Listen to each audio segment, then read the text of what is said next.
शास्त्रों की बात जाने धर्म के साथ। फाल्गुन माह की शुक्ल पक्ष की एकादशी तिथि को आमल की एकादशी व्रत रखा जाता है। इस दिन जगत के पालनहार भगवान विष्णु के साथ साथ आंवले के पेड़ की पूजा का महत्व है। इस बार 14 मार्च यानी कि दिन सोमवार को आमल की एकादशी का व्रत रखा जाएगा। शास्त्रों में आमल की एकादशी को लेकर ये भी वर्णन है कि जो भी इस व्रत की कथा व महिमा को जान सुन भी लेता है उसके सभी काम सफल होते हैं तथा उसे शुभ फलों की प्राप्ति होती है।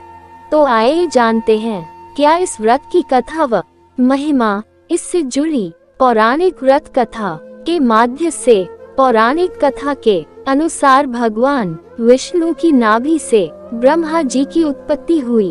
उत्पन्न होने के बाद ब्रह्मा जी के मन में जिज्ञासा हुई कि वह कौन है, उनकी उत्पत्ति कैसे हुई। इस प्रश्न का उत्तर जानने के लिए ब्रह्मा जी परब्रह्म की तपस्या करने लगे।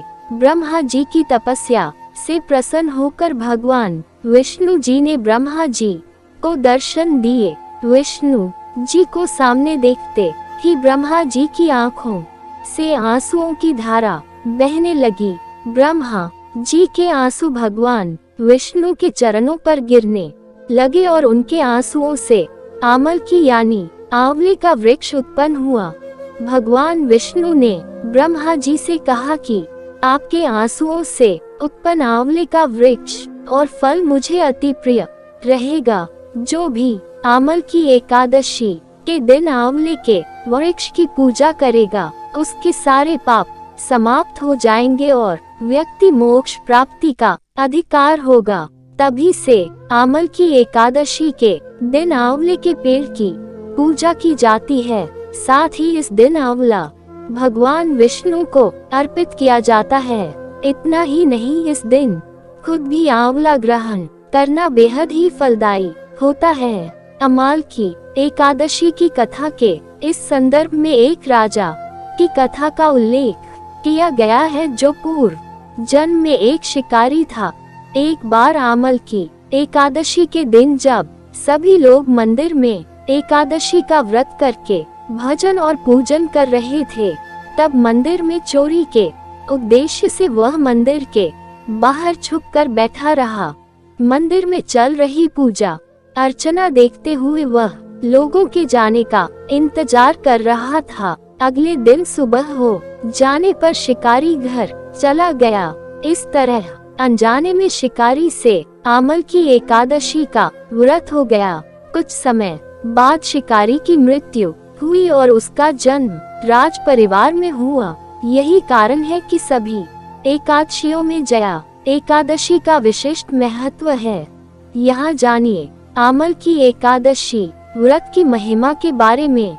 एकादशी तिथि के महत्व को बताते हुए भगवान श्री कृष्ण ने गीता में कहा है, मैं वृक्षों में पीपल एवं तिथियों में एकादशी हूँ। एकादशी की महिमा के विषय में शास्त्र कहते हैं कि विवेक के समान कोई बंधु नहीं और एकादशी के समान कोई व्रत नहीं।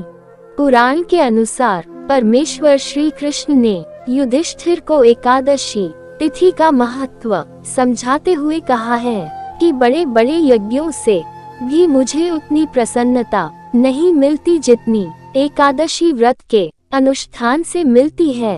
एकादशी तिथि मनुष्य के लिए कल्याणकारी है। आमल की एकादशी की बात करें तो आमल की एकादशी की महिमा को बताते हुए श्री कृष्ण जी कहते हैं कि जो व्यक्ति स्वर्ग और मोक्ष प्राप्ति की कामना रखते हैं इनके लिए ये एकादशी अत्यंत श्रेष्ठ है।